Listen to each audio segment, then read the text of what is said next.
The coffee hit the marble floor at 7:15 on a Tuesday morning. Marcus Kane was on his knees before the liquid stopped spreading, before the porcelain shards settled into their final resting places. Above him, Victoria Ashford adjusted her Armani blazer without breaking stride, her Louboutin heels clicking a rhythm that said she'd already forgotten he existed. Clean it again. Do it right this time. The words hung in the air like cigarette smoke in a closed room. Marcus wrung out the mop in his work shirt pulled tight across his chest. Beneath the thin navy fabric, something dark stretched from shoulder to shoulder. Wings, large and deliberate, the kind of ink that spoke of oaths and broken promises. Sophie Chen stopped mid-stride, her tablet nearly slipping from her hands. She turned back, whispering just loud enough for the sound to carry. "Ma'am, did you see his chest? That looked like—" Victoria pivoted on one heel, her gaze dropping to the man still kneeling on the expensive Italian stone. For half a second, something flickered behind her eyes. Recognition, maybe, or its ghost. Then her face reset to its default setting. Ice over steel. Who the hell is he? Sophie opened her mouth, closed it, checked her tablet as if the answer might materialize there. New custodial assignment. Started 3 weeks ago. Marcus Kane. Victoria's jaw tightened. She turned away without another word, disappearing into the executive corridor where the air smelled like leather and old money and coffee that cost more than Marcus's weekly grocery bill. Marcus stood slowly, joints protesting in the way they always did now at 38. He lifted the mop bucket, wheeled his cart toward the service elevator, and didn't look back. He'd learned not to look back. The apartment was dark when his alarm went off at 5:45. Marcus moved through the two-bedroom unit in East Boston without turning on lights, muscle memory guiding him past furniture that had been cheap when he bought it 6 years ago and hadn't improved with age. The building super kept promising to fix the heat. Marcus had stopped asking. He made pancakes the way Rebecca used to make them, with cinnamon folded into the batter, and just enough vanilla extract to make the kitchen smell like something other than resignation. Ethan's door opened at 6:15 exactly. The boy had inherited his father's internal clock, along with his mother's blue eyes, and the ability to go very still when emotions threatened to overflow. Ethan sat at the small table by the window, backpack already packed, school uniform laid out with the precision of someone who'd learned early that chaos had consequences. He was 11 now, small for his age, but growing into the kind of quiet strength that didn't need volume to make itself known. "Dad, why don't you work at the hospital anymore?" Marcus's hand stilled on his coffee cup. The question wasn't new, but it landed differently each time. A stone thrown into water, ripples spreading in patterns he couldn't predict. "I work where I need to work. Tommy's dad is a doctor. He says doctors make lots of money." Marcus set down the cup, turned to face his son fully. The morning light through the window caught Ethan's profile. So much of Rebecca there that sometimes it hurt to breathe. "Money isn't everything, buddy." Ethan frowned, pushing scrambled eggs around his plate with the kind of careful attention that meant he was thinking hard about something. "Then what is?" Marcus knelt beside the chair, bringing himself eye level with the boy who'd lost too much too young. "Being here with you, walking you to school, making this breakfast, hearing about your spelling test and the kid who can do backflips and that art project starting next week. Those are the things money can't buy, Ethan." The boy nodded slowly, like he was trying the answer on for size and finding it didn't quite fit. "But the kids at school, they say you do a job that doesn't matter." Marcus felt something crack open in his chest, not anger gaily, but its sharper cousin. He kept his voice level, kept his hands steady on his son's shoulders. "There's no such thing as a job that doesn't matter. Only people who don't understand the difference between price and value. You hear me?" Ethan nodded again, more certain this time. "I hear you." They walked 6 blocks to Riverside Elementary in the October cold, Ethan's backpack too big for his frame, but carried without complaint. Other parents passed them, mothers in business suits checking phones, fathers in expensive workout gear, rushing toward yoga classes or whatever it was people with money did before 8 a.m. None of them looked at the man in the janitor's uniform. Marcus had stopped expecting them to.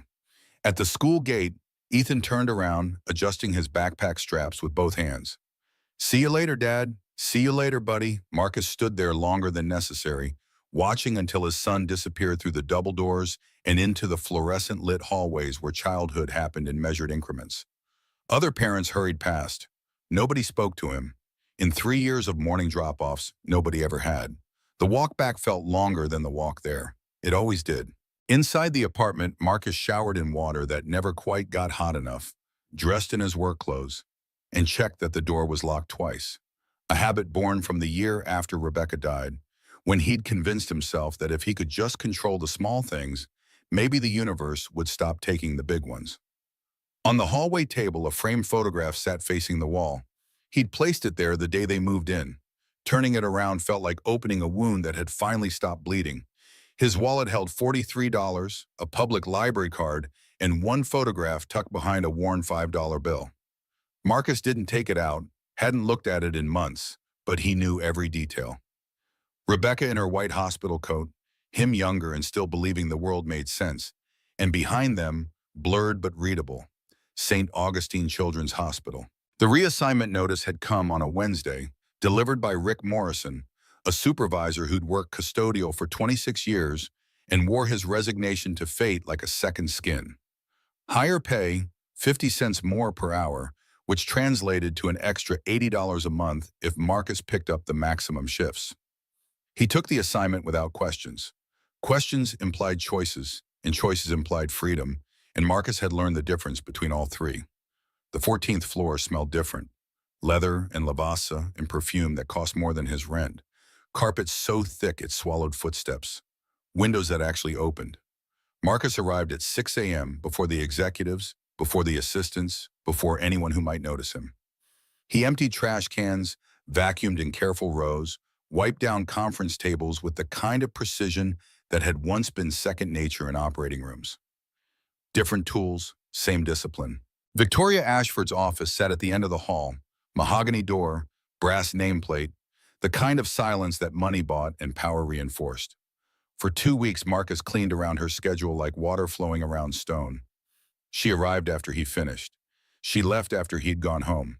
He knew her rhythms from the calendar on her desk. New York on Tuesdays, Tokyo calls at midnight, investor dinners that ran until the morning editions hit the stands. Then one morning she came in early. Marcus was cleaning the hallway outside her office when the elevator chimed.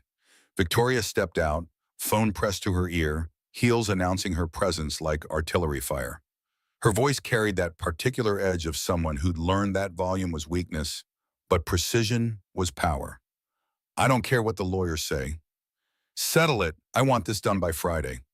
She walked past him without looking, and Marcus moved his cart aside to let her through. As she passed, he caught a scent that triggered something in the back of his brain. Chanel number 22, specific and deliberate, the same perfume that had lingered in post-op rooms 14 years ago when he'd still believed in clean endings. 5 minutes later, something fell inside her office.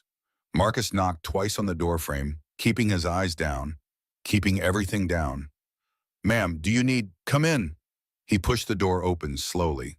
A folder lay on the floor, papers scattered across Persian carpet that probably cost more than his car had before he sold it. Medical documents. He recognized the format before he consciously registered the words. Lab results. Hospital letterhead. St. Augustine.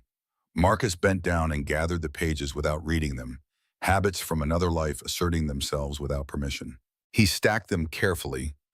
Edges aligned with the precision of someone who'd once filed surgical reports while covered in blood and set them on her desk exactly where she could reach them. Victoria watched him from behind her computer, dark eyes tracking every movement with an intensity that made the air feel thinner. You didn't look at them. No, ma'am. Most people would have. Marcus met her gaze for exactly 2 seconds. Long enough to be respectful, short enough to avoid challenge. I'm not most people.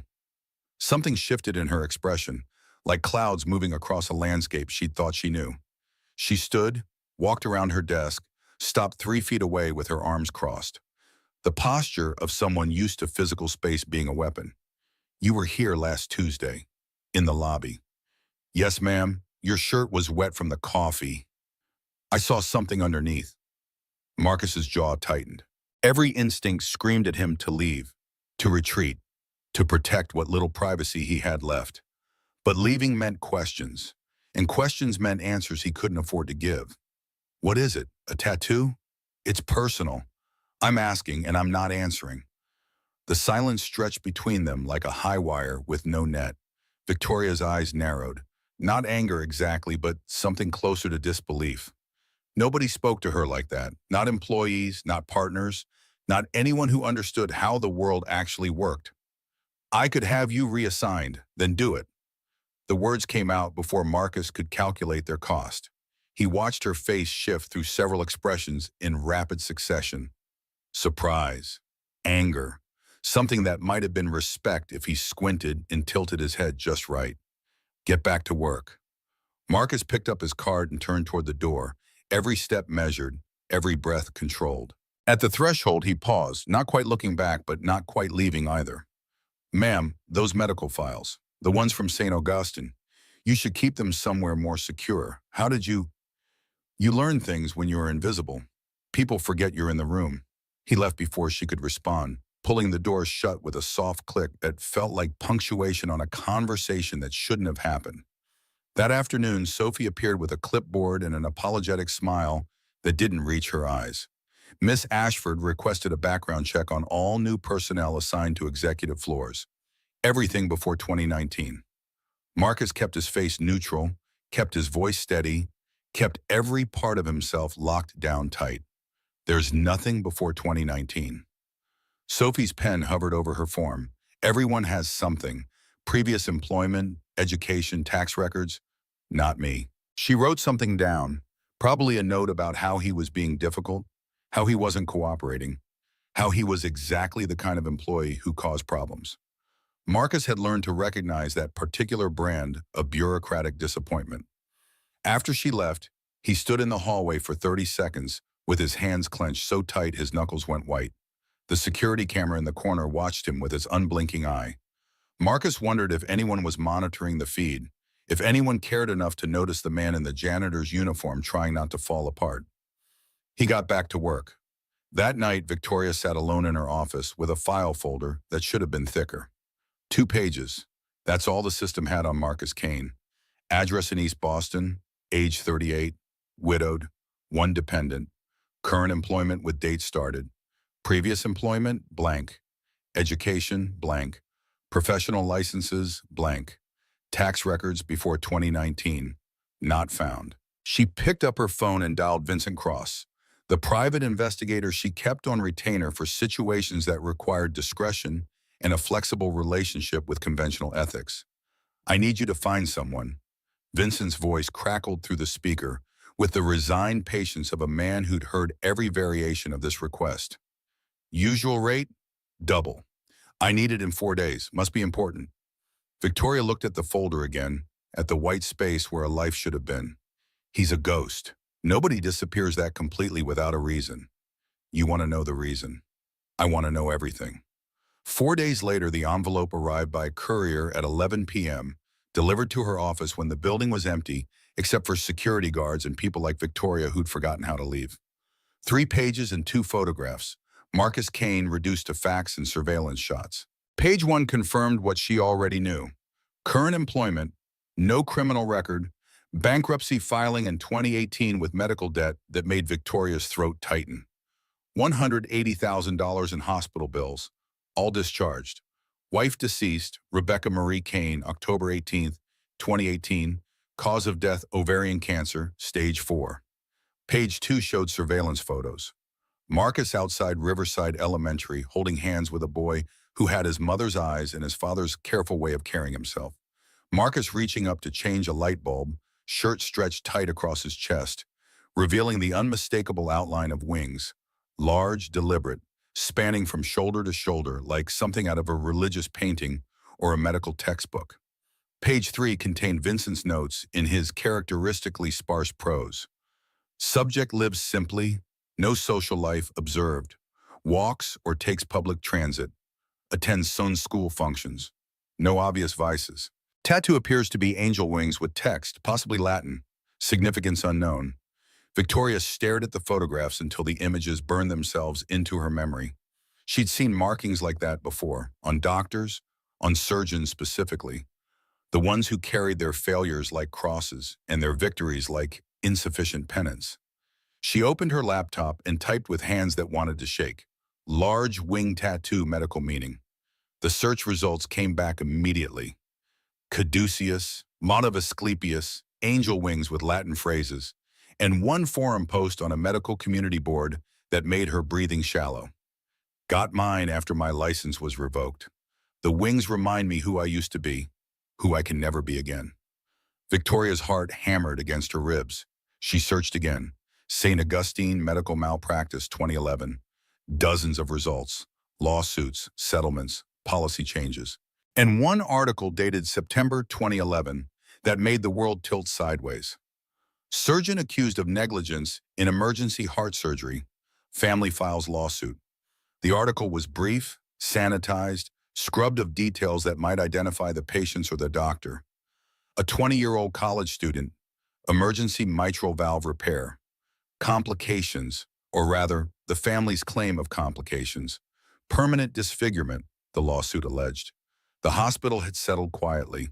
The surgeon's name was redacted from public records, but the case number was there, 2011 CV 08847. Victoria's father had been on St. Augustine's board of directors for 20 years before his death. She still had archive access. Nobody had bothered to revoke her credentials when he'd passed. She logged in with fingers that felt disconnected from her body and entered the case number. The file opened. Plaintiff, Ashford family, represented by Senator Richard Ashford. Patient, Victoria Marie Ashford, age 20, date of birth, March 15, 1991. Surgeon, Dr. Marcus James Kane, MD. The words swam in front of her eyes. Victoria stood so fast her chair crashed backward into the wall. Her hands pressed against the desk, trying to ground herself in something solid while her entire understanding of the last 14 years dissolved like sugar in rain. She scrolled down, reading details that should have been familiar, but felt like discovering someone else's memories. Emergency surgery, mitral valve repair, minimally invasive approach. Patient survival rate without intervention, less than 5%. Post-operative scarring within normal range for emergency procedure. And then, complaint filed by Senator Richard Ashford, alleging disfigurement affecting patient's future prospects. Hospital action, Dr. Kane's surgical privileges revoked October 2011. Medical license permanently revoked April 2012 after sustained pressure from complainant's legal team. Victoria's stomach turned over. She made it to the private bathroom in her office before she vomited, heaving up expensive coffee in the protein bar that had been her only food that day. She knelt on imported tile and remembered being 20 years old, waking up in a hospital bed with machines beeping, and a young doctor standing beside her with kind eyes and steady hands. You're going to be fine. The surgery was successful, but the scars prove you survived. Be proud of it. She'd forgotten his face over the years, forgotten everything except her father's anger and the lawsuit and the vague understanding that someone had hurt her and needed to pay. She'd signed the papers when she turned 22, trusting her father, trusting the lawyers, trusting everyone except the man who'd saved her life. Victoria pulled herself up using the sink, rinsed her mouth, and looked at her reflection. With shaking hands, she unbuttoned the top of her blouse. The scar ran from the base of her throat to the center of her chest, 8 inches of pale, slightly raised tissue that she'd spent 14 years hiding. She'd built an empire, crushed competitors, dominated boardrooms, all while wearing turtlenecks and scarves in the armor of someone who believed she'd been damaged. And the man who'd given her this scar, who'd cut her open and saved her life and lost everything because of it, that man was on his knees in her lobby, cleaning up coffee she'd spilled without a second thought. Victoria buttoned her blouse with hands that wouldn't stop shaking. She grabbed her coat and keys and walked out of her office without turning off the lights or locking the door or doing any of the careful rituals that usually governed her exits. She drove to East Boston in her BMW, parking across the street from a building that should have been condemned years ago. Through a third-floor window, she could see them. Marcus reading to Ethan on a sagging couch, the boy's head resting on his father's shoulder. Both of them bathed in the yellow light of cheap bulbs that probably cost less than her morning coffee. Marcus was smiling, actually smiling, in a way she'd never seen during working hours. The expression transformed his face, made him look younger, made him look like someone who still remembered how to hope. Then he stood, lifting his son with careful arms, carrying him toward what must have been a bedroom. Ethan's head lolled against his father's shoulder, trusting, safe, loved. Victoria gripped the steering wheel hard enough to leave marks on her palms. Her phone buzzed with a text from Sophie about tomorrow's board meeting, but she didn't respond. She sat in the dark for 2 hours, watching the lights go out in Marcus Kane's apartment, one by one, watching the man her family destroyed tuck his son into bed and stand at the window, looking out at a city that had taken everything from him. When she finally drove home, her vision blurred with tears she hadn't cried in years. The email came Tuesday morning, subject line in all caps. Mandatory all-staff meeting. Wednesday, 10 a.m. Gordon Hayes' name sat at the top like a threat. The body text mentioned efficiency improvements and personnel adjustments, corporate speak for someone's getting fired. Marcus read it on his phone during his lunch break, 15 minutes on a bench outside the building, eating a sandwich Ethan had helped make the night before. His stomach knotted. Personnel adjustments. He'd been assigned to the executive floor for 3 weeks, had already drawn attention, had already refused to explain himself to Victoria Ashford. The math wasn't complicated. That evening, Ethan noticed something was wrong. "Dad, you okay? You look worried." Marcus forced a smile that felt like lifting weight. "I'm fine, buddy. Just tired." But his hands shook when he poured his coffee the next morning, and Ethan saw that too. The boy was too observant for his own good, too aware that their life balanced on the edge of a blade, and one wrong move could send them tumbling. Wednesday morning, Marcus arrived at 6:30 to set up chairs in the main atrium. 200 seats arranged in precise rows. He counted under his breath, using the rhythm to keep his hands steady and his mind focused on something other than the expanding sense of doom. The atrium filled quickly, executives in Tom Ford and Brioni, managers clutching tablets like security blankets, administrative staff clustering near the coffee station and speaking in nervous whispers. Marcus positioned himself against the back wall, trying to disappear into the architecture. Victoria entered last, her face the color of old paper, dark circles under her eyes suggesting she'd slept as little as he had. She walked to the front without looking at anyone, sitting in the first row with her spine rigid and her hands clasped in her lap. Gordon Hayes took the stage at 10 sharp, red-faced, silver-haired, wearing confidence like cologne. He opened with quarterly numbers, growth projections, the usual corporate theater designed to soften whatever blow was coming. Then he clicked to a new slide. Areas of improvement. One of those areas, ladies and gentlemen, is custodial services, specifically response times, incomplete tasks, and general negligence on the executive floors. Marcus's grip tightened on the mop handle he'd been holding. His heart rate kicked up, flooding his system with adrenaline he couldn't use. Gordon pointed toward the back of the room. "Marcus Kane, step forward." The silence was absolute. 200 people holding their breath, waiting for the spectacle. Marcus didn't move. Every instinct told him to stay invisible, to somehow make this not be happening through sheer force of will. Kane. Now. He set down the mop and walked down the center aisle. Each step echoed in the cavernous space. Eyes tracked him from every direction. Curious, embarrassed, hungry for drama. Victoria sat motionless in the front row, staring at her hands. Marcus stopped 10 feet from the stage. Gordon looked down at him like a judge considering sentence. "You've been assigned to floor 14 for 3 weeks. In that time, you've been late twice, left a conference room unlocked, and yesterday you failed to restock supplies in Miss Ashford's office. Do you have an explanation?" Marcus kept his voice level. "I made mistakes. I'll fix them." Gordon laughed, not with humor, but with the particular cruelty of someone who enjoyed watching others squirm. "Fix them? You're a liability. Frankly, I don't know why we hired you in the first place." A few people shifted in their seats. Someone coughed. Most just stared. "Look at me when I'm talking to you." Marcus raised his eyes, met Gordon's gaze, and held it. "Are you even qualified for this job? What's your work history?" "It's not relevant."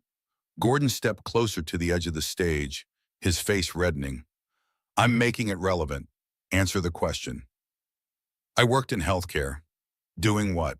Mopping floors there too?"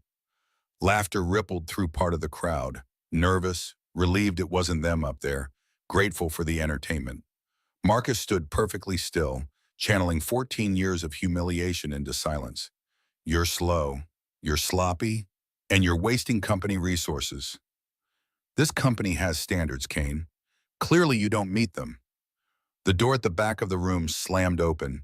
Ethan burst through, his face red and streaked with tears, his teacher rushing behind him trying to apologize. But the boy didn't stop. He ran down the center aisle, past 200 adults frozen in their seats, and threw himself at his father. Dad, they called from school and you didn't answer, and I thought something happened to you. Marcus dropped to his knees instantly, arms wrapping around his son. Hey, buddy, what's wrong? I'm fine, I'm right here. Ethan's voice broke into sobs. But you didn't answer your phone and they said there was an emergency and I thought, no emergency. My phone was in my locker. I'm sorry, Ethan. I'm okay. Gordon's voice cut through the moment like a blade. Who authorized a child to enter this building? Miss Chen, Ethan's teacher, stood at the back, wringing her hands. I'm so sorry. There was a miscommunication at the school. Security, remove the child.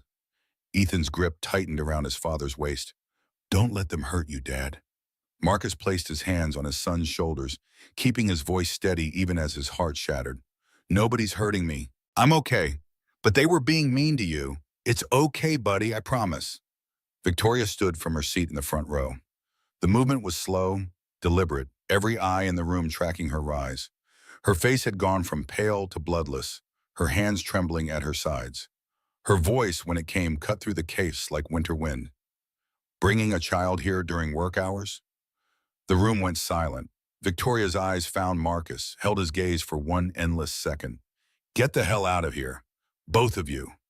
Marcus couldn't move, couldn't process what was happening. Ethan was crying, everyone was staring. Victoria's voice rose, sharp and final. You're fired, effective immediately. Ethan sobbed harder. Marcus lifted his son, holding him close, and turned toward the exit. He walked past 200 people in complete silence, past managers and executives and administrative staff who would forget his name by tomorrow. As he passed Victoria, their eyes met for half a second. Hers were wet. The atrium doors closed behind them with a sound like a coffin lid. Inside, whispers started spreading like wildfire. Did you see his shirt when he bent down? Yeah, it looked like wings. Wait, isn't that what doctors get? Victoria stood on the stage, alone, her hand pressed to her chest where a scar burned beneath expensive fabric. Gordon started to speak, but she cut him off with a gesture. Meeting adjourned. She walked toward the exit on legs that barely held her, past faces that blurred into a sea of judgment and confusion. In her office, she locked the door and slid down the wall until she was sitting on the floor. The scar on her chest ached like it hadn't in years. Marcus Kane had saved her life, and she just destroyed what little remained of his. 2 hours after the firing, Marcus stood in the basement locker room emptying his metal compartment into a cardboard box salvaged from the recycling bin. His spare work shirt, folded with hospital corners from habits that predated this job by a decade. Steel-toed boots with worn soles. A thermos Rebecca had given him their last Christmas together, dented on one side from when he'd dropped it running to catch the bus. And taped inside the locker door, protected by clear packing tape yellowed at the edges. A photograph of her in her teacher's classroom, surrounded by construction paper cutouts and that smile that used to make him believe in second chances.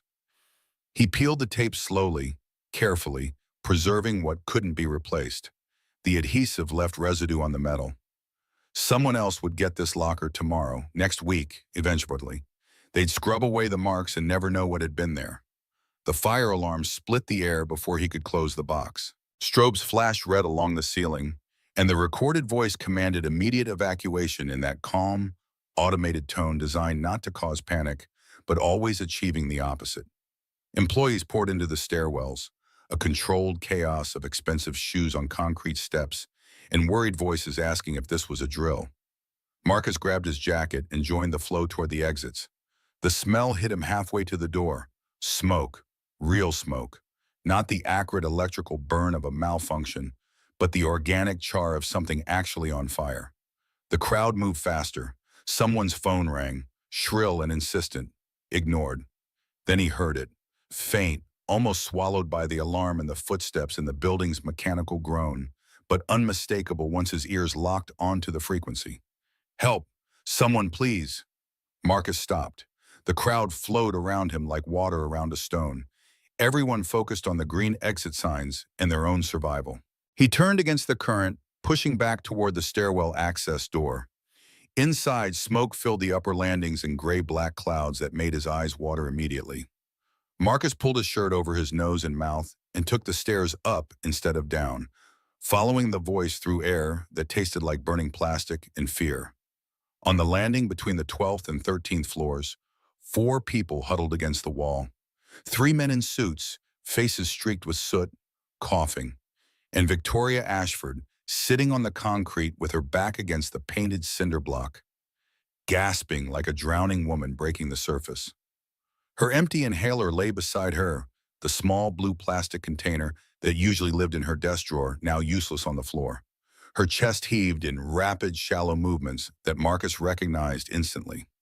The mechanical failure of airways constricting, smooth muscle spasming, oxygen exchange breaking down at the cellular level. He took the stairs 2 at a time. The men looked at him with desperate relief, like he was cavalry instead of the janitor they'd probably never noticed before today. The elevator stopped. She started having trouble breathing. Marcus knelt in front of Victoria, his hands finding her shoulders, grounding her in something physical, while her autonomic nervous system misfired. His voice shifted into the register he'd used 1,000 times before, calm and authoritative and completely certain. Even when certainty was a fiction, they both needed to believe. Asthma? Victoria nodded, unable to waste breath on words. Where's your backup inhaler? She shook her head. No backup, no plan B, nothing but this empty tube of albuterol and the smoke thickening with every second they stayed put. Marcus turned to the 3 men, his tone allowing no argument. Get out now. To the stairs. Stay low. Move. They hesitated, corporate loyalty or confusion or shock keeping them frozen. Now I have her. They went. Marcus placed one hand on Victoria's chest, feeling the rapid flutter of her heart through fabric and bone, and the other on her upper back, creating a physical framework her panicked system could reference. His face filled her field of vision, blocking out the smoke and the strobing emergency lights in everything except his eyes. Look at me. Count to 4. Breathe in through your nose. Victoria tried, failed, her body fighting against commands her brain couldn't enforce. Yes, you can. With me. 1, 2, 3, 4. Her eyes locked onto his, desperate, terrified in a way he suspected she rarely allowed herself to be. Hold it. 2, 3, 4. Out through your mouth. 2, 3, 4. They repeated the pattern 3 times, 4, 5. The psychological override working where medicine couldn't, her breathing slowing fractionally, her shoulders dropping a 1/4 inch, enough to keep her conscious and functional. We have to move. Can you stand? Victoria nodded weakly. Marcus pulled her arm over his shoulder and lifted, taking most of her weight as they started down. Floor by floor, step by deliberate step, her body pressed against his side and his arm locked around her waist. The smoke thinned as they descended. By the 9th floor, she was breathing easier. By the 7th, she was supporting more of her own weight. At ground level, firefighters in full gear met them at the stairwell exit. One took Victoria, guiding her toward the ambulance staging area. Another grabbed Marcus's arm. You okay? I'm fine. The firefighter studied him with professional assessment, checking for shock, for burns, for the 100 ways emergencies broke people. You a paramedic or something? No, you sure acted like one. Good instincts. Marcus didn't respond. He walked toward the edge of the parking lot, away from the crowd and the emergency vehicles and Victoria Ashford being loaded into an ambulance with an oxygen mask obscuring half her face. His phone showed 3:17. Ethan got out of school at 3:30. He needed to figure out childcare for tomorrow, start making calls about job openings, calculate how long their savings would last if he couldn't find work by the end of the month. No job, no income, so rent due in 11 days. The math was simple and brutal and entirely familiar. Inside the ambulance, Victoria pulled the oxygen mask away from her face. The paramedic checking her vitals looked young enough to be fresh out of school, earnest and competent, and exactly the kind of person who joined this profession still believing they could save everyone. Your O2 sat is coming back up. You're lucky. Another couple minutes in that smoke. The paramedic didn't finish. Some sentences ended themselves. The man who pulled me out. Who is he? The paramedic glanced toward the parking lot, following Victoria's gaze to where Marcus was walking away, hands in his pockets, shoulders hunched against the October wind. No idea, but he knew exactly what he was doing. Victoria tried to call after him, tried to form his name around the rawness in her throat, but he was already gone, disappearing into the city like he'd never been there at all. By 6 that evening, Marcus had returned to the building to collect the cardboard box from his locker. The fire department had cleared the structure, declared it safe with minor smoke damage contained to the upper mechanical floors. Electrical malfunction, they said. Could have been worse. He was loading the box into the trunk of his Honda Civic, bought used in 2019 with cash from selling Rebecca's car, now with 170,000 miles and a check engine light that came and went like a capricious ghost, when he heard footsteps behind him. Marcus. He didn't turn around, just kept arranging items in the trunk with more care than they required. There's nothing to talk about. Yes, there is. Victoria's voice carried the hoarseness of smoke inhalation and something else underneath, something that might have been pleading if she'd known how to plead. Marcus closed the trunk and faced her, and for the first time since the fire, she saw him clearly in natural light. The gray in his hair that hadn't been there in the photos from 14 years ago. The lines around his eyes that spoke of sleepless nights and hard-won survival. The way he held himself like a man who'd learned to take up as little space as possible. You fired me in front of 200 people. While my son was crying. We're done talking. Victoria stepped closer, her hair still damp from the shower at the emergency room, wearing borrowed scrubs because her clothes had reeked of smoke. Her hands shook at her sides. I know who you are. Marcus went absolutely still. The parking garage's fluorescent lights hummed overhead, casting shadows that made the concrete pillars look like prison bars. I know you were a surgeon. I know what happened at St. Augustine. I know my father. Stop! The word cracked through the space between them. Victoria flinched but didn't retreat. I know he destroyed your career. I was the patient. I was 8 years old. 20. You were 20, junior at Harvard. September 15th, 2011. Marcus's voice was flat, reciting facts like a medical chart. Victoria's breath caught, her hand instinctively moving to her chest where the scar lived. I didn't know it was you. Not until yesterday. I found the files. I saw the lawsuit. My father, your father did what rich men do when reality doesn't match their expectations. He found someone to punish. I was 20. I didn't understand. I trusted him. Marcus turned back to his car, his hand on the door handle. But you signed the lawsuit when you turned 22. The renewal when I tried to challenge the suspension. You signed your name right next to his. Victoria's face went white. How did you? Because I remember every document, every filing, every letter from every lawyer who explained why my medical degree didn't matter as much as your father's political connections. I remember your signature, especially your signature. He opened the car door. Victoria grabbed his arm, and he froze at the contact, his whole body going rigid. Wait, please, for what? So you can apologize? So you can feel better about yourself? I want to fix this. Marcus spun to face her, and something in him cracked open. All the carefully maintained control shattering against the weight of 14 years. His voice echoed off the concrete walls, raw and terrible. You can't fix this. You can't fix 14 years of my life. You can't bring back my wife. You can't undo the fact that she died thinking I was a failure. Victoria stepped back, tears streaming down her face, her hands still outstretched between them. I didn't know about your wife. I didn't know. You didn't want to know. You wanted someone to blame for not being perfect. And I was convenient. That's not... Marcus's voice cracked, all the rage draining into something worse. My wife had cancer, stage 4 ovarian, diagnosed in 2015. I quit everything to take care of her. We sold our house, liquidated our retirement, borrowed against insurance policies that weren't designed to cover terminal illness. And while I was watching her die one cell at a time, your lawyers were taking everything else I had left. Victoria covered her mouth with both hands, a sound escaping that might have been a sob or a prayer or both.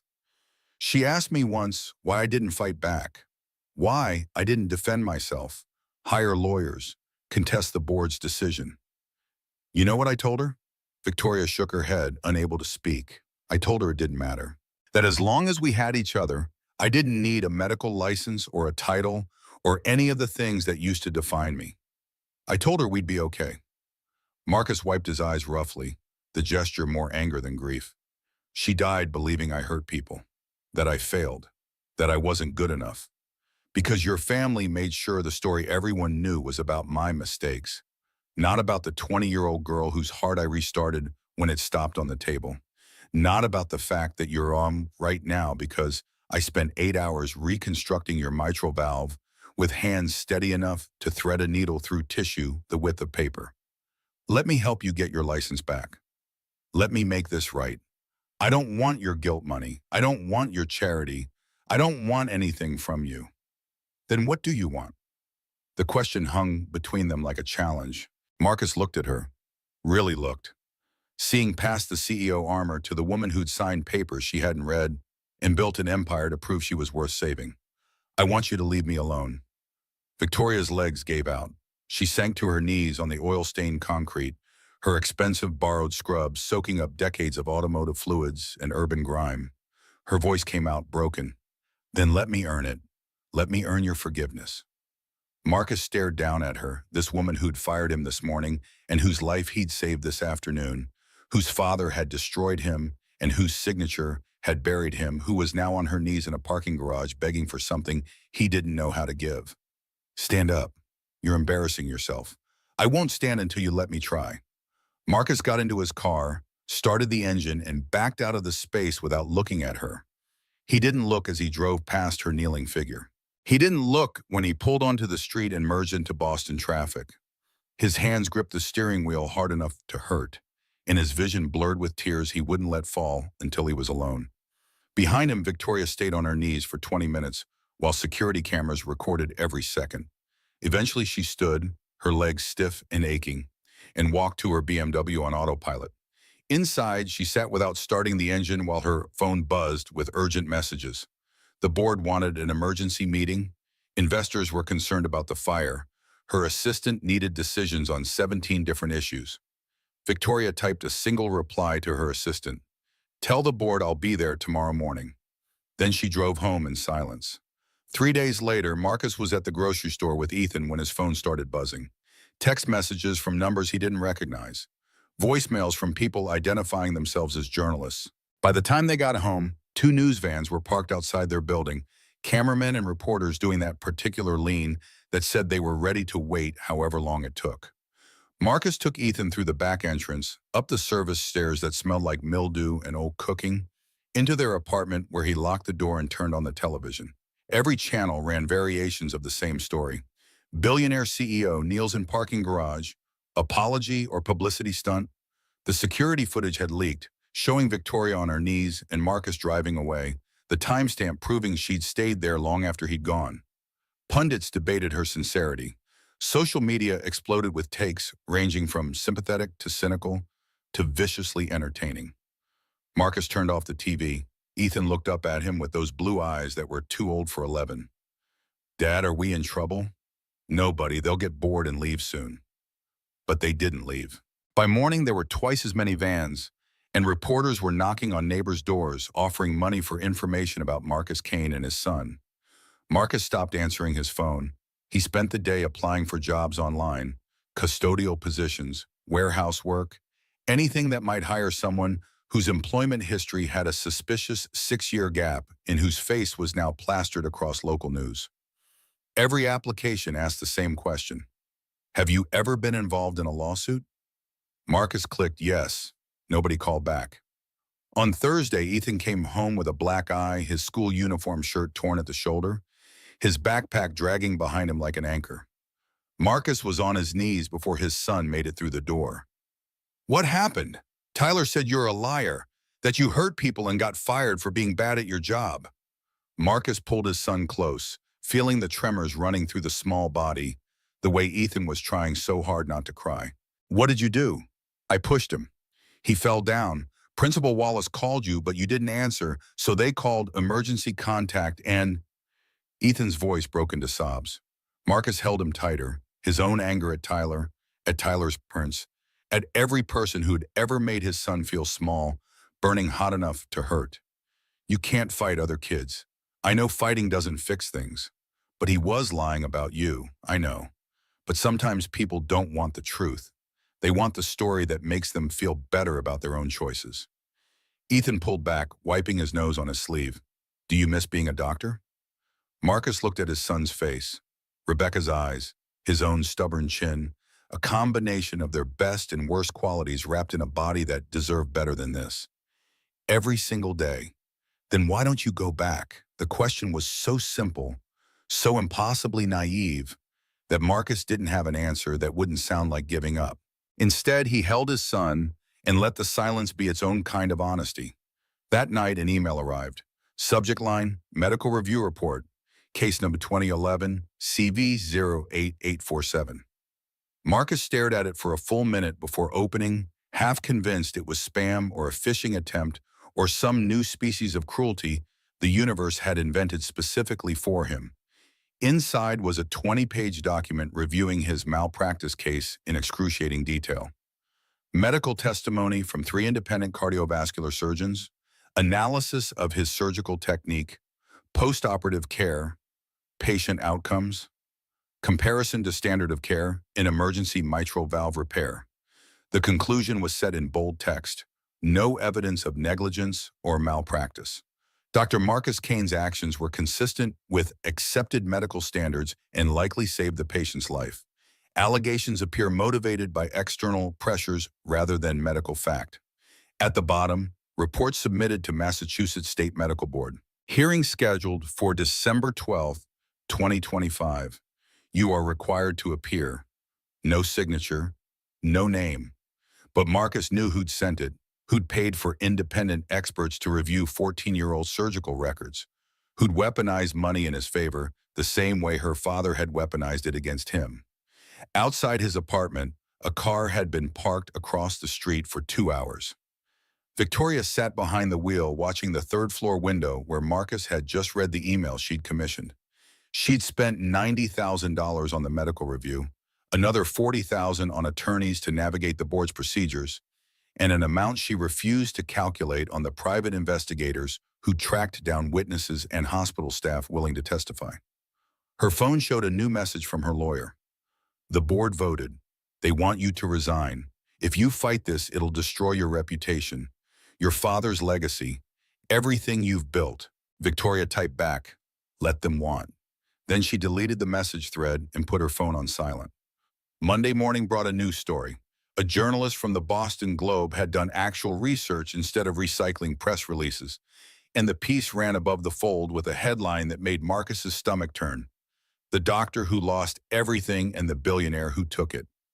The article detailed his career at St. Augustine, youngest chief resident in the program's history, published research on minimally invasive pediatric cardiac procedures, patient outcomes that exceeded national averages by statistically significant margins.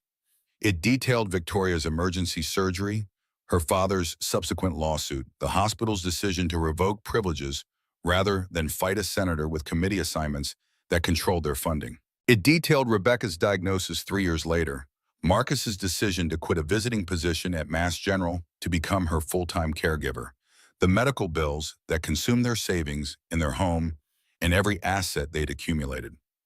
It detailed her death, his bankruptcy, the 6 months he'd spent homeless before a social worker connected him with subsidized housing and a custodial job. By noon, the story had been shared 40,000 times. By evening, it was trending on 3 different social media platforms. Marcus didn't read it. He heard about it from Principal Wallace, who called to inform him that several parents had requested Ethan be moved to a different classroom. For the safety of their children, they'd said, as if poverty were contagious. Marcus picked Ethan up early, finding reporters camped at the school's back exit with cameras and microphones and that predatory energy that came from knowing they had a story people would click on. Mr. Kane, do you blame Victoria Ashford for your wife's death? Are you planning to sue for wrongful termination? Someone grabbed his arm. Marcus pulled free, shielding Ethan with his body, pushing through the crowd toward his car. Inside, Ethan was crying again. Why won't they leave us alone? Because people like stories more than truth. Stories are simple. Truth is complicated. That night, someone knocked at 8:15. Marcus checked the peephole expecting another reporter, but found instead a woman in her 60s wearing a state ID badge and carrying a leather folder. Dr. Kane, I'm with the Massachusetts State Medical Board. Marcus opened the door slowly, aware of Ethan hovering behind him, listening. The woman handed him the folder. Inside was a letter on official letterhead, dense with legal language that reduced 14 years of his life to whereas clauses and procedural requirements. The relevant sentence was highlighted. A hearing has been scheduled for December 12, 2025, to review the suspension and potential reinstatement of your medical license.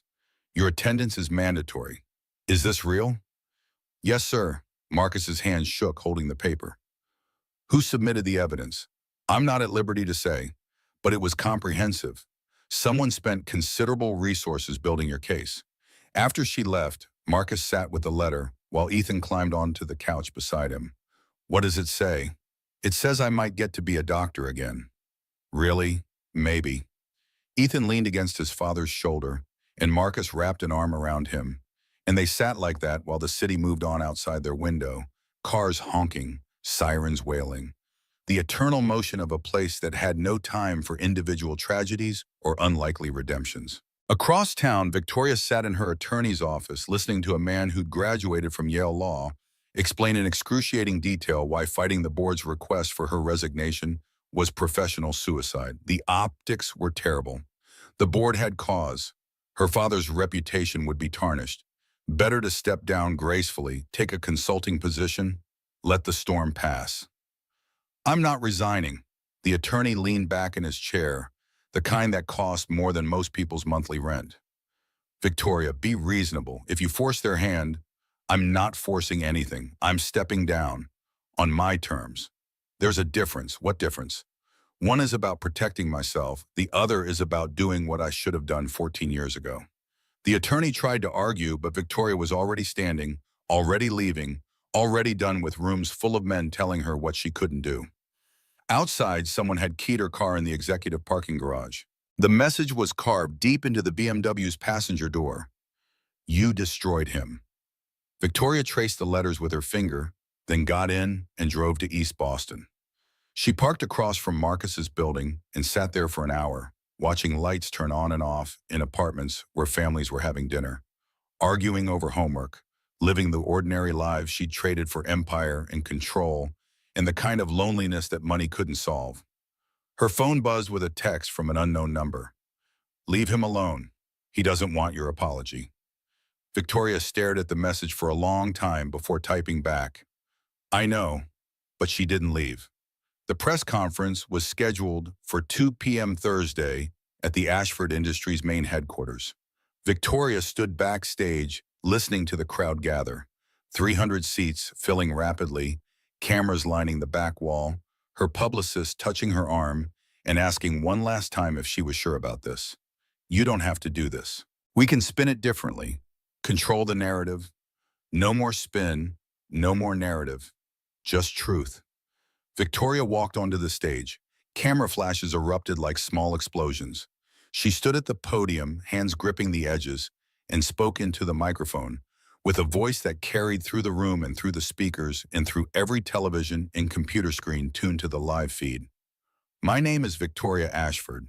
14 years ago, Dr. Marcus Kane saved my life. She unbuttoned the top of her blouse, not suggestively, not dramatically, just matter-of-factly, revealing the scar that ran from the base of her throat to the center of her chest. Cameras zoomed in, gasps rippled through the audience. This is what my father called disfigurement. This is what he used to destroy a man's career. But this scar is proof I survived when I had less than a 5% chance. This scar exists because Dr. Kane spent 8 hours reconstructing my heart valve with hands steady enough to thread sutures through tissue thinner than paper. She pulled medical records from a folder on the podium. These surgical reports confirmed Dr. Kane performed the procedure flawlessly. There was no malpractice, no negligence, no error, just a scar and a father who couldn't accept that his daughter wasn't perfect. Victoria set the papers down carefully. My father was on St. Augustine's board of directors. He filed a lawsuit claiming negligence. He pressured the hospital. He made sure Dr. Kane's license was revoked. And I was 22 years old when I signed the renewal. Trusting my father, trusting our lawyers, never asking if the story I'd been told was true. A reporter raised her hand, but Victoria continued without pause. While my father was destroying Dr. Kane's career, Dr. Kane was watching his wife die. Rebecca Kane was diagnosed with stage 4 ovarian cancer in 2015. Dr. Kane quit medicine to become her full-time caregiver. They sold their home to pay for treatments. When she passed in 2018, he had nothing left. Not savings, not a career, not even his dignity. Victoria's voice stayed steady through force of will. I hired him. I humiliated him. I fired him. And I didn't know who he was until it was too late. I'm not here asking for forgiveness. I'm here to tell the truth. Dr. Marcus Kane saved over 300 children during his career. He saved me, and we repaid him by taking everything. She held up a check, turning it to face the cameras. This is $15 million for the National Medical Justice Fund, to support doctors wrongfully accused, to prevent this from happening to anyone else. I've also submitted evidence to the State Medical Board to review Dr. Kane's case. If they reinstate his license, I will fund a clinic in his name, free pediatric care for children who need it most. Victoria folded her hands on the podium. Dr. Kane doesn't know I'm doing this. He didn't ask. He doesn't want anything from me. But I'm doing it anyway because it's right, because I owe him a debt I can never repay, because some mistakes don't have expiration dates and some wrongs demand correction regardless of the cost. She stepped away from the podium and walked off stage without taking questions, without acknowledging the eruption of voice and camera flashes behind her. In the green room, her publicist was simultaneously cheering and panicking. Her assistant was fielding calls from board members and investors, and Victoria felt lighter than she had in 14 years. Her driver took her home. On the way, she checked her phone and found a news alert. Ashford CEO admits guilt, offers $15 million in restitution. The article included a photo of Marcus outside his building, Ethan's hand in his, a reporter shoving a microphone in his face. The caption, Dr. Kane declined to comment. Victoria stared at the image. He looked exhausted. He looked like a man who wanted to be left alone, and she just made that impossible. Marcus found the letter slipped under his door the morning after Victoria's press conference. Expensive stationery, thick and cream-colored, the kind that announced its cost before you read a single word. Her handwriting was precise, controlled. Each letter formed with the discipline of someone who'd learned early that presentation mattered as much as content. Marcus, I know you don't want to see me, I understand, but I need to ask you something face to face. Will you meet me at Riverside Park tomorrow, 6 a.m., the bench by the oak tree? I'll wait. Victoria. He read it 3 times, then set it on the kitchen counter where it sat all day like a small accusation. That evening, Ethan noticed him staring at it while pretending to read the newspaper. Dad, what's that? Just a letter. From the lady? The one who fired you? Marcus folded the paper carefully, creasing it along lines that had already been creased. Yeah, from her. Ethan was quiet for a moment, pushing his dinner around his plate in patterns that meant he was thinking hard about something. What did Mom used to say about second chances? The question hit Marcus sideways. He set down his fork, looking at his son properly. She said everyone deserves one, even people who hurt us, especially people who hurt us, because forgiving them is harder than holding grudges, and hard things are usually the right things. Then you should go. Marcus went. Riverside Park at 6 a.m. in November was cold enough to make breathing hurt. Marcus arrived 15 minutes late, a petty power play he regretted immediately because Victoria was already there, sitting on the bench in jeans and a plain sweater, no makeup, no armor, looking smaller somehow without the CEO costume. She stood when she saw him, then sat again when he gestured for her to stay put. He took the opposite end of the bench, leaving 3 feet of weathered wood between them. The distance felt both inadequate and vast. For a long time, neither spoke. A church bell rang somewhere in the distance, marking the half hour. Leaves skittered across the path, driven by wind that smelled like winter coming. I didn't think you'd come.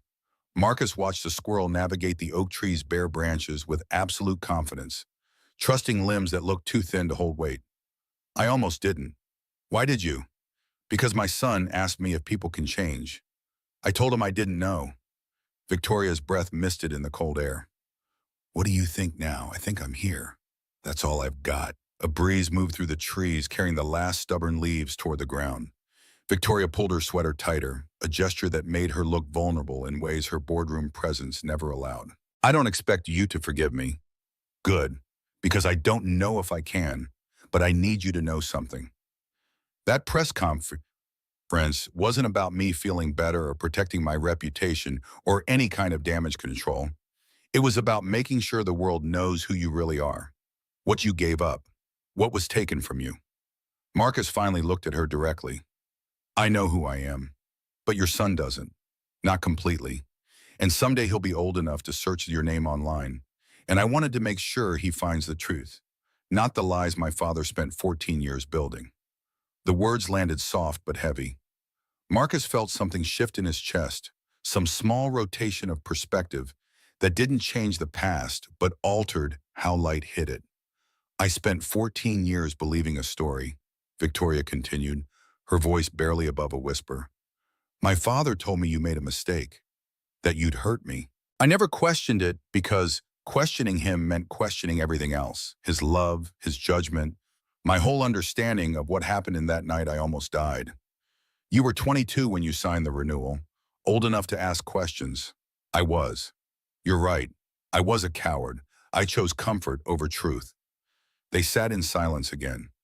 Marcus could feel the cold seeping through his jacket, into his bones, but leaving meant decisions, and decisions meant consequences, and he wasn't ready for either.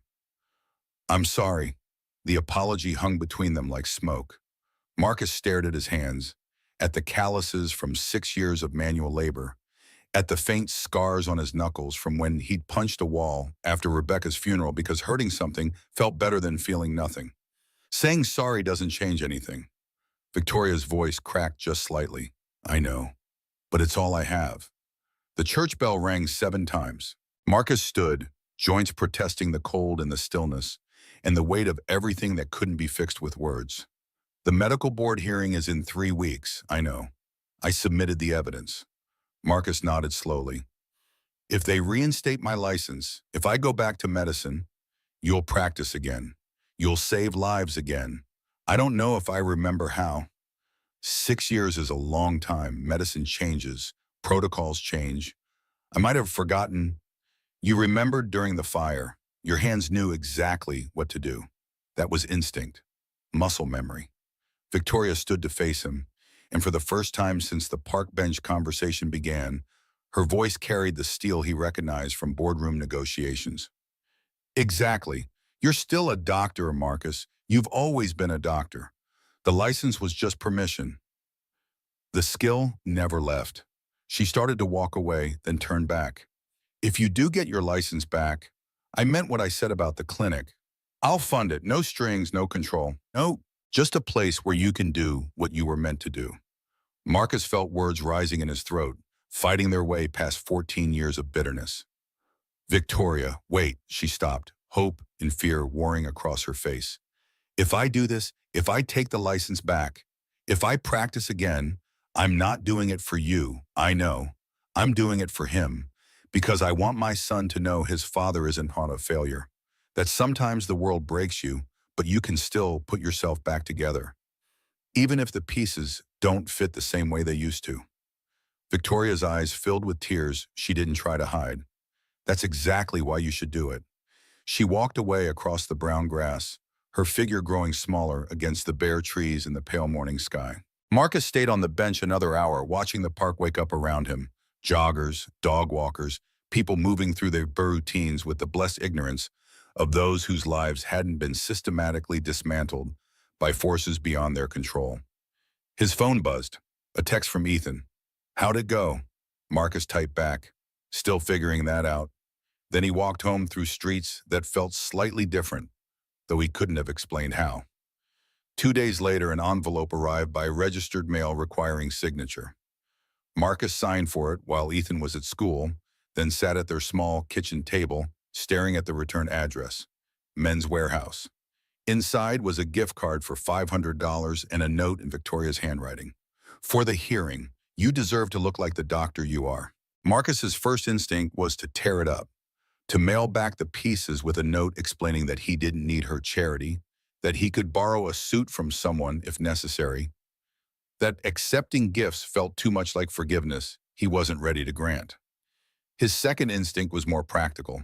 He didn't know anyone with a suit that would fit him, and showing up to a medical board hearing in his one pair of dress pants from Rebecca's funeral and a shirt with frayed cuffs wouldn't help his case. He used the card that afternoon, letting a salesman with kind eyes and commission breath guide him toward charcoal wool and crisp white cotton and a navy tie that Rebecca would have approved of. In the dressing room mirror, Marcus barely recognized himself. The man looking back had gray in his hair and lines around his eyes that spoke of harder roads than medical residency had prepared him for. But he stood straight, shoulders back, and for a moment looked like someone who deserved to be called doctor again. At the register, the salesman folded everything carefully, wrapping it in tissue paper like something precious. Big interview? Something like that. You'll do great. You've got that look, like you've already survived the worst thing that could happen. Marcus carried the bag home and hung the suit in his closet next to his janitor uniforms. The contrast so stark, it felt like a visual metaphor for every choice he'd made in the last 6 years. That night, Ethan insisted on seeing him try it on again. "Wow, Dad, you look like a real doctor." Marcus adjusted the tie, meeting his son's eyes in the mirror. "I am a real doctor, buddy. The suit doesn't change that. But sometimes the world needs the costume to remember what's underneath." The night before the hearing, Marcus stood in his small bathroom, practicing what he'd say. "My name is Dr. Marcus James Kane. On September 15th, 2011, I performed emergency mitral valve repair on Victoria Ashford. The patient presented with acute mitral regurgitation secondary to congenital valve defect. Without intervention, mortality rate exceeded 95%.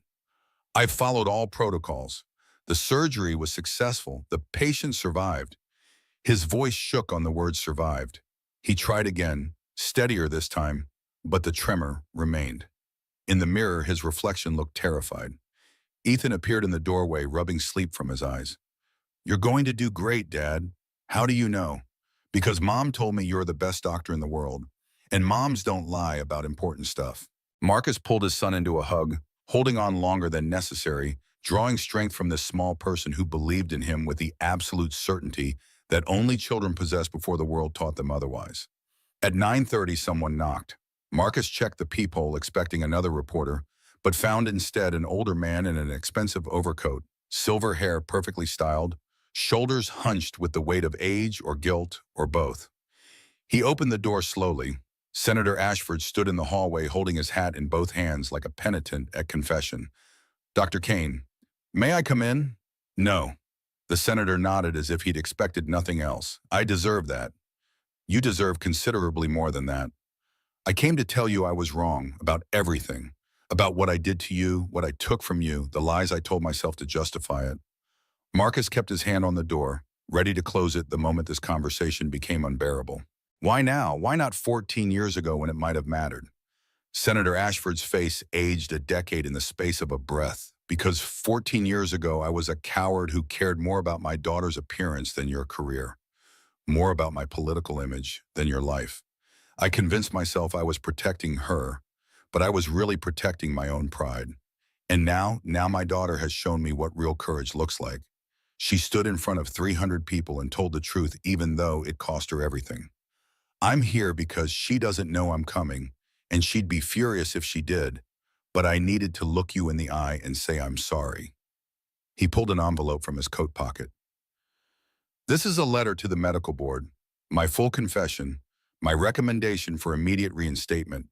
It won't undo the damage, but maybe it'll help tip the scales toward justice."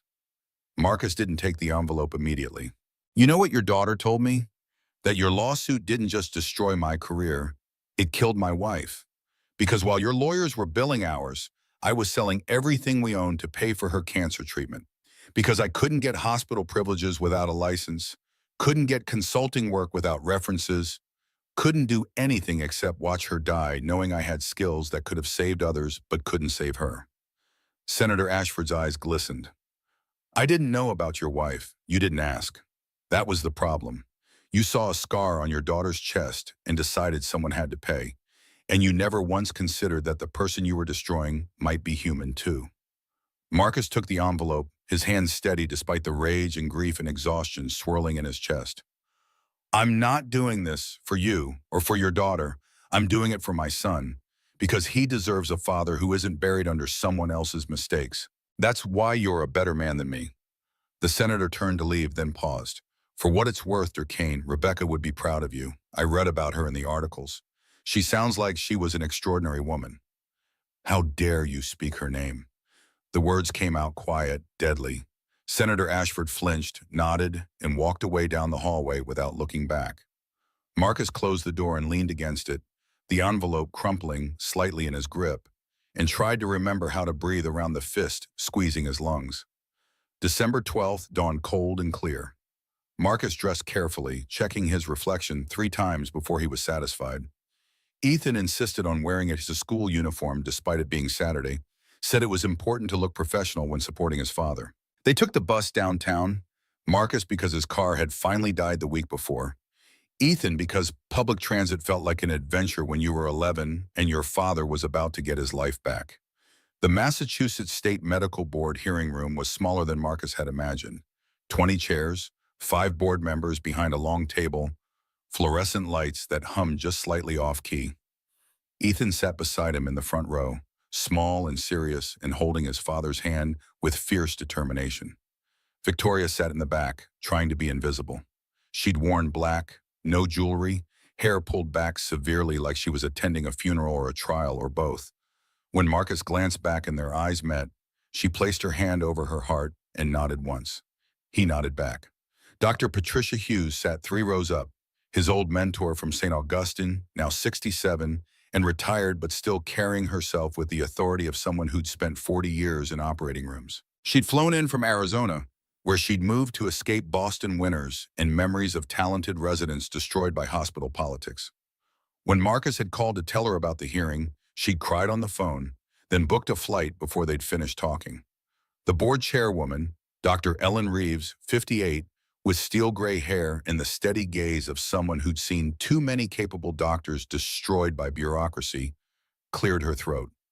This hearing is to review the case of Dr. Marcus James Kane. Medical license suspended October 2011, permanently revoked April 2012. Case number 2011 CB 08847. Dr. Kane, please stand. Marcus stood, and Ethan stood with him, still holding his father's hand. Dr. Reeves smiled slightly at the boy, then returned her attention to her papers. We have reviewed evidence and testimony from 3 independent cardiovascular surgeons, including Dr. Patricia Hughes, who supervised your residency. We've examined surgical records, patient outcomes, and hospital protocols from September 2011. We've also received letters from 17 former colleagues, 43 former patients' families, and 1 United States senator. She removed her reading glasses, a gesture that felt deliberate, theatrical, necessary. The findings are unanimous. The surgery performed on September 15, 2011, was executed flawlessly. Not only did you save the patient's life, but you employed techniques that were innovative for the time and have since become standard practice in minimally invasive cardiac procedures. Marcus felt his knees go weak. Ethan squeezed his hand tighter. Dr. Reeves stood, Dr. Sutton, and the other 4 board members stood with her. There is no evidence of negligence or malpractice. The allegations against you were unfounded and motivated by external pressures unrelated to medical care. Kane, on behalf of this board and the Commonwealth of Massachusetts, I apologize. Your medical license is hereby reinstated, effective immediately. The room erupted. Dr. Hughes was crying openly. Victoria covered her mouth with both hands.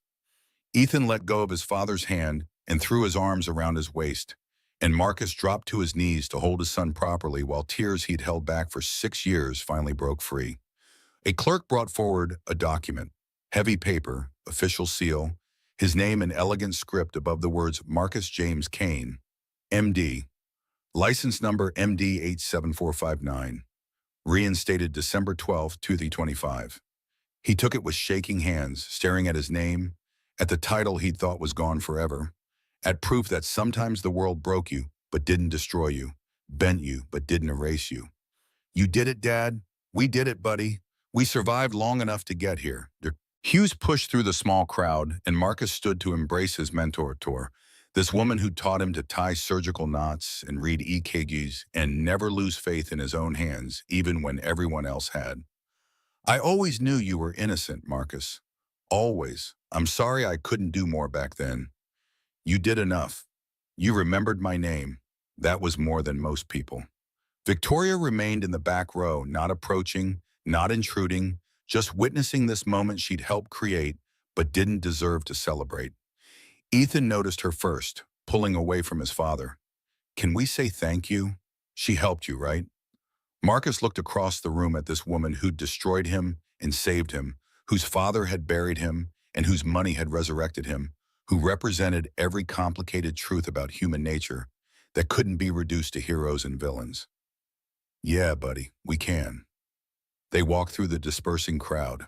Ethan got there first, looking up at Victoria with his mother's eyes and his father's earnest gravity.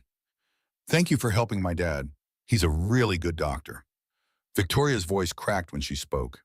You're welcome. I know he is. I wouldn't be alive without him. Marcus extended his hand. Victoria took it, her fingers cold and trembling against his palm. The handshake lasted 3 seconds, maybe 4. A lifetime compressed into brief contact that said more than words could arrange. Thank you for the evidence, the lawyers, all of it. You don't have to. I know, but I'm doing it anyway. Ethan grabbed both their hands simultaneously, joining them in a triangle of connection that looked accidental but felt deliberate. Can we get ice cream now to celebrate? Marcus looked at Victoria. The moment stretched, heavy with every unresolved thing between them. I don't want to intrude. You're not intruding. Your family. Victoria's eyes filled faster than she could blink the tears away. Ethan continued with the casual certainty of someone too young to understand the weight his words carried. Mom would have liked you. Dad told me. She always said people deserve second chances. Marcus's throat closed around words that wouldn't come. He nodded instead, and Victoria understood. She did say that. Almost exactly those words. Then I'd love to get ice cream. They walked out together into December sunshine that felt warmer than it had any right to be.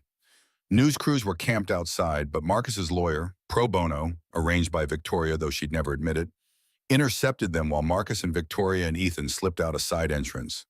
They found a small shop 3 blocks away, the kind of place that had been there 30 years and would be there 30 more, where the owner recognized tragedy and triumph when he saw it and gave them a corner booth without asking questions.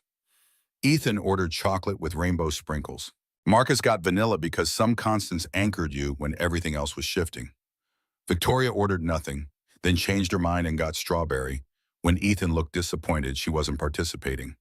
They ate mostly in silence, comfortable rather than awkward, the kind of quiet that came after storms when everyone was too exhausted for a performance. Eventually Ethan started talking about school, about a science project on renewable energy, about how Tyler had apologized for the black eye and they were friends again, sort of. Marcus watched his son animated and unafraid, watched Victoria listening with genuine interest, and felt something unknot in his chest. Not forgiveness exactly, not yet, but the acknowledgement that forgiveness might be possible eventually, that the story wasn't finished just because one chapter had closed. 6 months passed in the way time does when you're rebuilding, slowly at first, then accelerating until suddenly it's June and the world looks different than it did in December. Marcus spent January studying, relearning protocols that had changed, techniques that had evolved, medications that hadn't existed when he'd last held surgical privileges. February brought interviews at 3 hospitals. March brought an offer from St. Augustine itself, attending pediatric surgeon, salary $285,000, full benefits, choice of surgical team. He almost declined. The thought of walking those hallways again, of operating in rooms where he'd once been resident and then pariah, felt like volunteering for emotional archaeology. But Dr. Hughes called him from Arizona with advice that bypassed his objections. Marcus, honey, going back isn't about erasing what they did to you. It's about proving you were bigger than what they tried to make you. Take the job. Show them who you are. He took the job. Part-time, 2 days a week, because Victoria's clinic was under construction and she'd asked him to be chief surgeon, and he'd agreed with the condition that the clinic be named for Rebecca, and Victoria had agreed so quickly he suspected she'd planned it all along. The groundbreaking ceremony happened on a Tuesday in March. Local news covered it perfunctorily. Billionaire CEO funds free pediatric clinic. Feel-good story to balance darker headlines.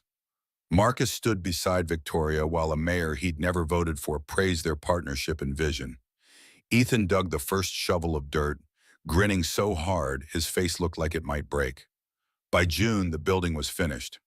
3 stories of glass and steel and hope, with a mural painted across the front facade. Massive angel wings spreading 40 feet wide, children playing beneath them in scenes of health and joy and second chances. The artist had worked from descriptions Marcus provided, trying to capture what Rebecca would have wanted, what those wings on his chest had always represented before they became shorthand for everything he'd lost. The dedication plaque read, Rebecca Kane Memorial Pediatric Center, founded Tweetum, dedicated to the principle that every child deserves healing, regardless of their family's ability to pay. Marcus's first day back in a white coat felt surreal. He stood in an exam room designed to his specifications. Natural light, walls painted soft blue, toys in every corner, everything calibrated to reduce a child's fear of medical spaces. His name was embroidered over the pocket, Dr. Marcus Kane, MD, Chief Pediatric Surgeon. Victoria appeared in the doorway wearing khakis and a clinic polo, her CEO wardrobe abandoned for something more practical. She'd resigned from Ashford Industries 3 months ago, taking a position as operations director here at 1/10 her former salary and apparently 0 regrets. How does it feel? Strange. Good strange, but strange. You'll get used to it. Will I? This feels like someone else's life. Victoria stepped into the room looking at the space they'd built together from mutual guilt and tentative hope, and the grinding work of actually following through on promises. It's yours. You earned it. Every patient you see, every surgery you perform, every child who walks out of here healthy, that's you taking back what was stolen. Their first patient arrived at 9. Carmen Rodriguez, 6 years old, heart murmur detected during routine screening. Her mother, Maria, sat twisting her hands while Marcus examined the girl, listening to the telltale whoosh of blood flowing backward through a faulty valve. She'll need surgery. Mitral valve repair, same procedure I specialized in. Maria's face went gray. How much? Nothing. That's what we do here. The woman started crying, relief and disbelief mixing into something that looked like prayer. Marcus knelt beside Carmen's examination table, meeting the girl's scared eyes with the calm certainty he'd learned in residency and refined through hundreds of surgeries. I'm going to fix your heart, Carmen. You'll be scared, and that's okay. But I promise I've done this before, and I'm very good at it. 2 weeks later, Carmen's surgery took 6 hours. Marcus's hands remembered everything. The precise pressure needed to suture valve leaflets, the rhythm of working with surgical nurse and anesthesiologist, the hyper-awareness that made time slow down until he could see individual heartbeats, measure angles in fractions of millimeters, trust his training absolutely even when the outcome mattered absolutely. The surgery was successful. Carmen recovered faster than predicted. Before discharge, she drew a picture. Marcus with angel wings, standing next to a little girl with a heart drawn in red crayon over her chest. He framed it, hung it in his office beside the photo of Rebecca. By October, the clinic had seen 156 patients, performed 12 surgeries, charged $0. Marcus worked 6 days a week, 2 at St. Augustine, 4 at the clinic, and came home exhausted in ways that felt right, that felt earned, that felt like he was finally paying his skills forward instead of letting them atrophy from forced disuse. On October 18th, the anniversary of Rebecca's death, Marcus drove to Riverside Cemetery with Ethan in the passenger seat and Victoria in the back. She'd asked if it was okay to come, and Marcus had said yes because Ethan wanted her there and because grief shared was sometimes easier than grief carried alone. The cemetery was quiet at 8 a.m., mist hanging low over grass that had gone autumn brown.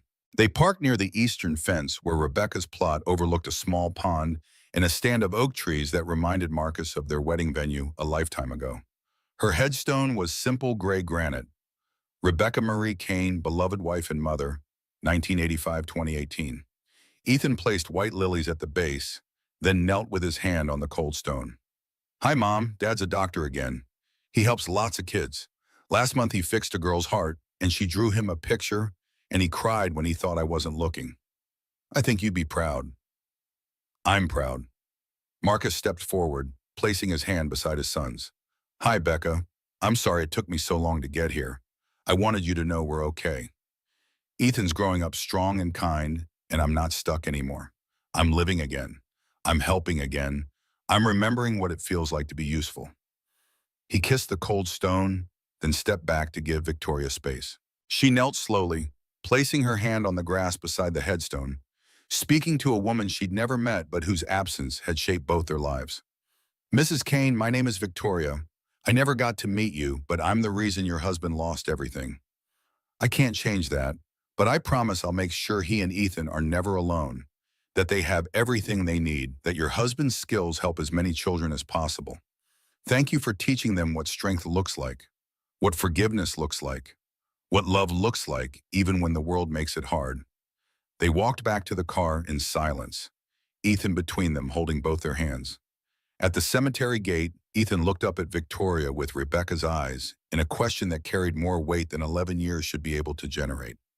Are you going to stay with us? Like, not leave? Marcus looked at Victoria over his son's head. They'd never discussed this explicitly, never defined what they were to each other beyond donor and recipient, destroyer and destroyed, two people bound by scar tissue and second chances. But somewhere in the last 10 months, something had shifted. Not romance exactly, but partnership, alliance. The recognition that healing was easier together than apart. Your mother would want that. She believed people could change if they did the work. If they earned it, Victoria's voice came out steady despite the tears on her cheeks. I'm not going anywhere. Not unless you want me to. Ethan grinned, satisfied, and ran ahead toward the car. Marcus and Victoria walked side by side, not touching but connected. Two people learning how to build something new from the rubble of what had been destroyed. At the car, Marcus looked back one last time. The mist was lifting. Sunlight broke through the clouds, illuminating Rebecca's headstone in gold. A bird landed on the granite, perched there for 3 heartbeats, then flew away toward the oak trees. She approves. Victoria followed his gaze. How do you know? Because I can breathe again. Because Ethan's happy. Because yesterday I saved a child's life, and it felt like coming home. Because sometimes the only way forward is through forgiveness. And I think I'm finally ready to trum on. They drove back toward the clinic, towards surgeries and consultations, and the grinding work of building something that mattered. The radio played classical music. Ethan fell asleep in the back seat. Marcus's phone buzzed with a message from Dr. Hughes. How are you holding up today? He typed back one-handed. Better than I expected. Worse than I hoped. Grateful anyway.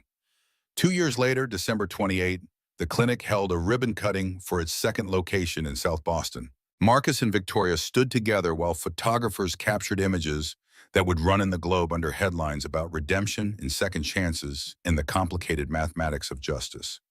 Ethan, now 13 and shooting up like wheat, stood between them looking uncomfortable in dress clothes and proud in ways he was still learning to express. Senator Ashford had funded 30% of the expansion anonymously, a fact that wouldn't stay secret but which he'd tried to keep quiet anyway. He stood in the back of the crowd, older and frailer than 2 years ago, watching his daughter cut a ribbon and his daughter's, what? Partner? Friend? The man she'd wronged and tried to make whole again? Watching Marcus smile for cameras and answer questions about their mission. After the ceremony, after the speeches and the tours and the obligatory photo opportunities, the 3 of them drove back to Marcus's apartment. He'd moved 6 months ago to a better neighborhood, Three-bedroom unit with actual heat and windows that close properly. Victoria had her own place still, penthouse in Back Bay because some habits were harder to break than others. But she was here 3, 4 nights a week, falling asleep on the couch after helping Ethan with homework, or arguing with Marcus about clinic budgets, or just existing in the same space like family did.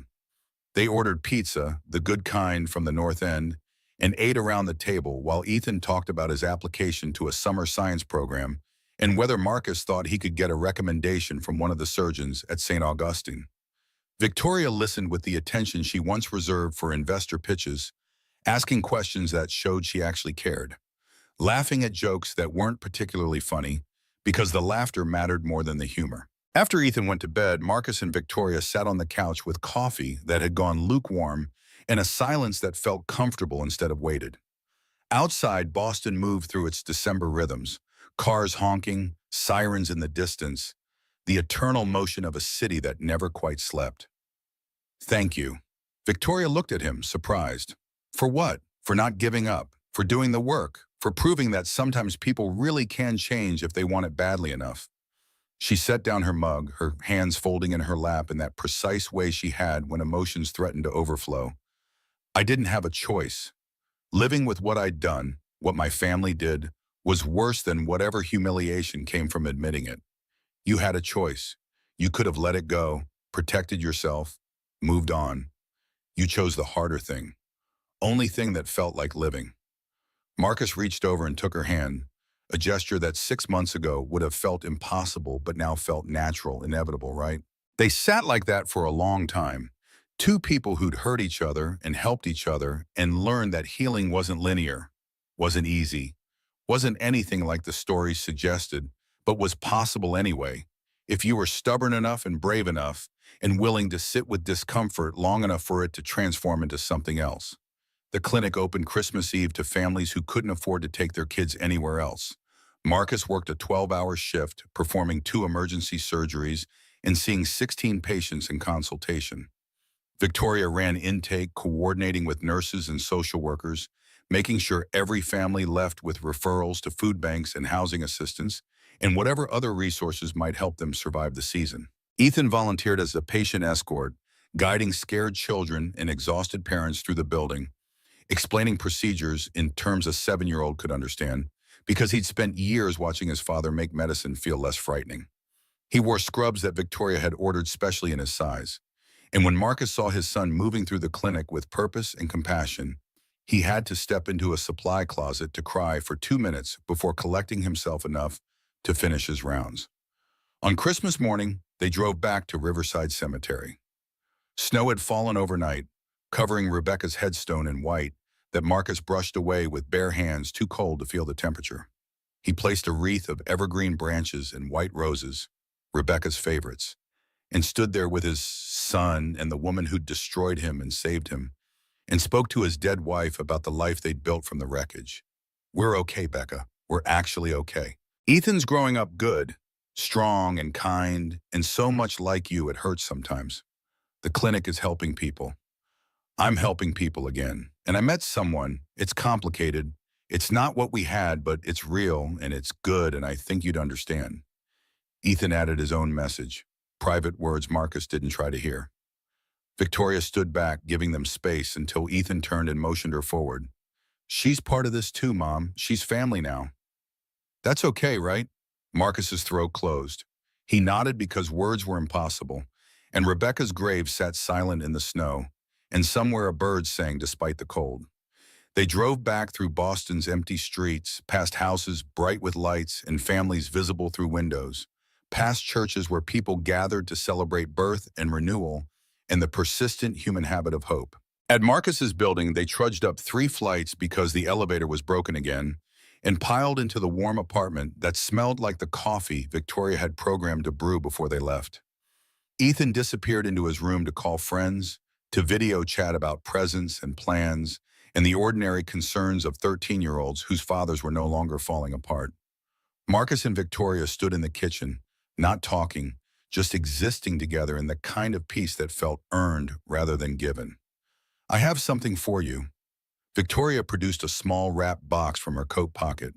Marcus unwrapped it carefully, preserving the paper because Rebecca had taught him that rituals mattered, that treating gifts with care honored both giver and receiver. Inside was a key. To what? The clinic. I had them make you a master key. Full access anytime, day or night. It's yours as much as mine. More yours, really. I just fund it. You make it matter. Marcus turned the key over in his palm, feeling its weight, its promise. Everything it represented about trust and partnership and building something larger than either of them alone could create. Thank you for all of it, for not letting me disappear. Victoria's eyes filled for maybe the 100th time that week. Thank you for letting me try, for not hating me forever, even though you had every right. Marcus pulled her into a hug, brief, awkward, profound. When they separated, both were crying and neither apologized for it. The rest of Christmas passed in the kind of ordinary magic that only exists when you've survived things that should have destroyed you. Board games that got too competitive, a dinner that burned slightly because they were distracted arguing about clinic expansion plans. A movie nobody paid attention to because Ethan kept pausing it to show them science videos he'd found interesting. By evening, Victoria was asleep on the couch, exhausted from weeks of managing clinic logistics and board meetings, and the 1,000 small fires that came with actually doing the work instead of just signing checks. Marcus covered her with a blanket, then stood looking at this scene. His sleeping son, this complicated woman who'd hurt him and tried to heal him. The apartment that finally felt like a home instead of a way station between catastrophes. Ethan emerged from his room in pajamas. You love her, don't you? The question caught Marcus completely unprepared.